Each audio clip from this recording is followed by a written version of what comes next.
Here's an original horror and mysterious story. It's designed to be spine-chilling, atmospheric, and suspenseful. The Voice in Room 313. There's a motel just off Route 46, half forgotten by travelers and stained by time. It doesn't show up on Google Maps. Locals say it was shut down years ago after a string of bizarre disappearances. But sometimes, on foggy nights, the neon sign flickers back to life, and the vacancy light glows blood red. Jayden was a travel vlogger, always on the hunt for haunted places to debunk. He'd visited abandoned hospitals, creepy forests, and even spent a night inside a former asylum.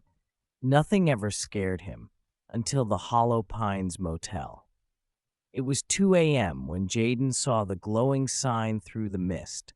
Hollow Pines Motel, welcome. Against his better judgment, he pulled in. The lobby was empty, thick with the scent of mildew and something faintly metallic. A rusted bell sat on the counter. He tapped it once. Ding! The sound echoed for far too long. Suddenly a woman appeared, tall, pale, with hair that hung wet and limp over her shoulders. Her eyes were too wide, her smile too still. "One night?" she asked, already holding out a key. "Room 313. Jayden hesitated. "You sure that room's available?" "It's been waiting for you," she replied. The corridor leading to the room seemed longer than the building itself. Doors lined both sides, all of them shut tight. The carpet squelched softly beneath Jayden's feet, though it looked dry. Fluorescent lights buzzed overhead. Somewhere far down the hall, a child giggled, but when he turned to look, no one was there.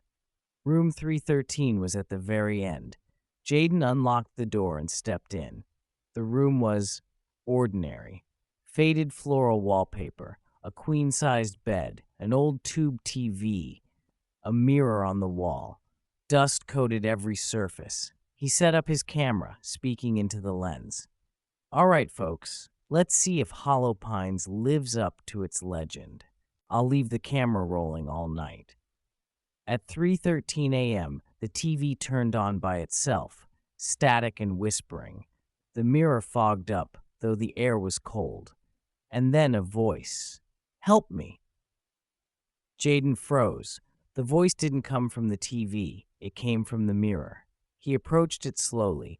The fog on the glass moved like breath from the other side. He wiped it with his sleeve. Behind his reflection, someone stood. A figure, tall, shadowed, face pale and wet like the woman at the front desk, stood right behind him, unmoving. Jayden spun around. No one. The reflection showed the figure still there, reaching toward him. He stumbled back, heart hammering, and grabbed his camera. The screen showed nothing unusual. Then the lights flickered. Knock, knock. He turned to the door. 2 soft knocks. He didn't answer. Louder this time. Slow, deliberate. He crept to the peephole. No one. But when he turned back, the mirror was cracked. 3 long slashes across the glass. Then the door creaked open, just slightly. Jayden ran to shut it, but it wouldn't budge. He pushed with all his weight, but the more he pushed, the wider it opened, like it was inviting him. From down the hallway, the giggling started again. Only now it was closer. Footsteps followed. Tap, tap, tap. Then a voice right by his ear. "You shouldn't have come." He screamed and bolted. The hallway stretched on forever. The exit sign flickered ahead but never came closer. Doors on either side began to creak open, just a little, enough for eyes to peer through. Glimpses of faces, twisted, grinning, weeping. He turned a corner. The lobby was back. The woman stood there. But now, her smile was gone.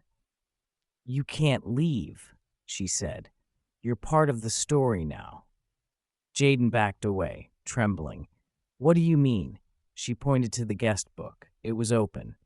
Jayden leaned in and read the last name scrawled in fresh ink. Jayden Marsh, room 313, checked in 3:13 a.m., checked out never. Behind him, the whispering began again. The last footage on Jayden's camera, later found in the weeds near the road, shows him looking into the mirror, whispering something inaudible. Then he looks into the camera and says, "Don't stay in room 313." And just before the footage ends, a hand reaches out from the mirror and pulls him in.